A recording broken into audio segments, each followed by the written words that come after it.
The parties involved in the West Coast dock worker contract negotiations are the International Longshore and Warehouse Union, which represents 20,000 members at 29 ports along the U.S. West Coast, and the Pacific Maritime Association, which represents the terminal operators and the ocean carrier affiliates at those ports.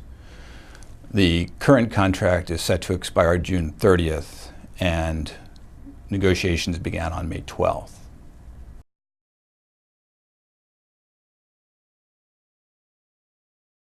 U.S. West Coast ports are very worried about competition. There are recent studies showing that over the last 10 years, the U.S. West Coast ports have been losing market share of the discretionary cargo that comes into the West Coast that moves out of California and then into the Midwest and other areas where U.S. East Coast and Gulf Coast ports can compete for that cargo, as well as Mexico and Canada. One of the big concerns is that when the Panama Canal is expanded in 2016, a lot of the discretionary cargo that can now come onto those large ships will be bypassing West Coast ports and moving on an all-water, potentially cheaper route through the Panama Canal to the U.S. East Coast and Gulf Coast ports. Another concern is that Mexico and Canada, the West Coast ports in those countries, are expanding their terminal operations, which will provide another viable alternative for that discretionary cargo.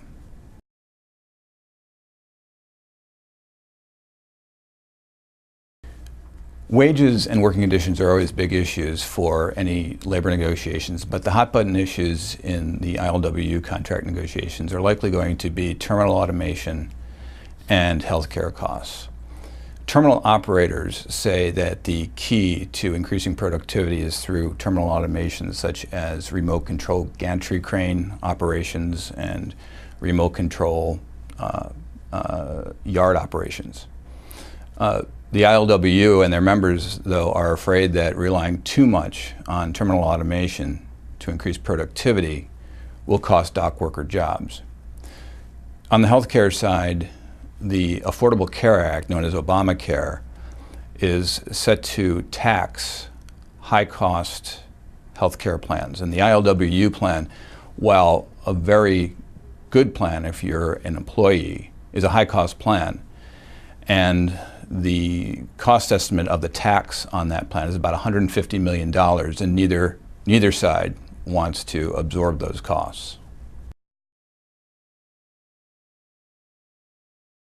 Importers are concerned because they feel that any breakdown in negotiations is going to lead to supply chain disruptions, notably at the waterfront.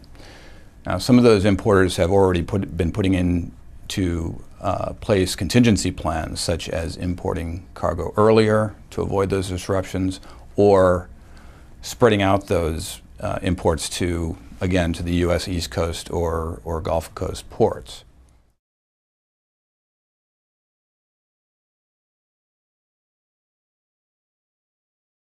Those that track U.S. imports into the country are saying that container imports in 2014 will reach probably about 3.5% to 4% higher than last year.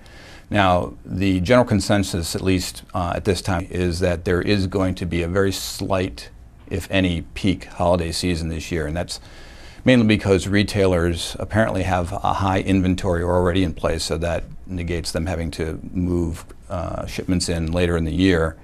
And also, from what I mentioned earlier, with importers that are fearful that negotiations could break down and there could be supply chain disruptions, the earlier shipments in tend to flatten out that peak as well.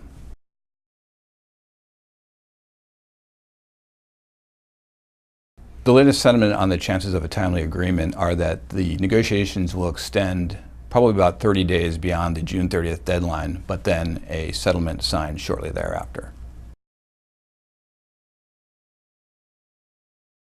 The key to all this is improved efficiency with minimal job losses. Container ship carriers want to be able to move into a port, unload and load as quickly and efficiently as possible. To the extent that both sides can make that happen with minimal job losses will be a benefit to both sides and will be key to gaining the market share on the West Coast ports that come in the Trans-Pacific trade.